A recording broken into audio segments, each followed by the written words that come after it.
दिवा शहरात अरुंद रस्ता एक दोन होते, त्याच्यासमोर दुतर्फा गटारही नव्हते. आज देवातले सर्व मुख्य रस्ते झाले, मुख्य रस्त्यांच्या दुतर्फा गटार झालेत. फक्त 600 मीटरच्या रोड लाईन होती, आज पूर्ण दिव्या शहरातले पथदिवे झालेले आहेत. दिव्यात एकी आरोग्य केंद्र 6.5 किलोमीटरला आज दिव्यात आम्ही 3 आरोग्य केंद्र उभी केले. जिल्हा परिषद व्यतिरिक्त एकी आणि महापालिकेची शाळा नव्हती, इमारत नव्हती. आम्ही 2 नवीन शाळा इमारती उभ्या केल्या.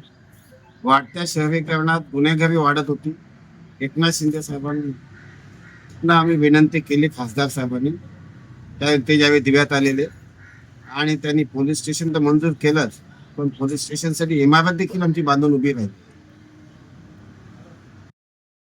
मुळात नो डेव्हलपमेंट झोन होता.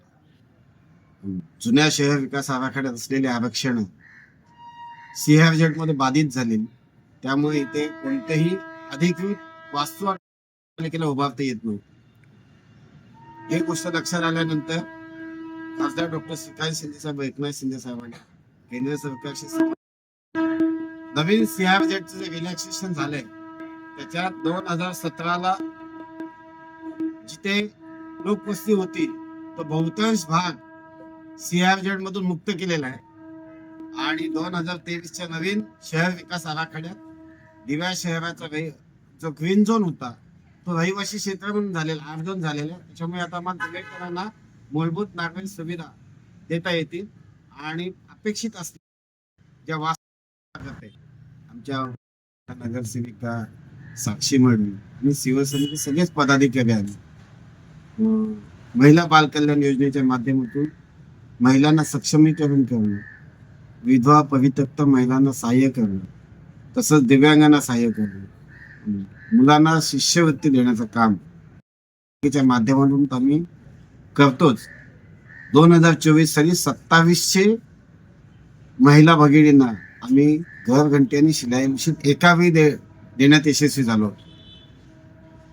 लाडकी बहीण योजनेअंतर्गत आम्ही आमची स्वतःची बहिणीला लाभ मिळेल हा उद्देश डोळ्यासमोर ठेवून आम्ही प्रत्येक पदाधिकाऱ्यांनी त्यांच्या शाखेत घरात जाऊन लाडक्या बहिणींचे अर्ज भरले.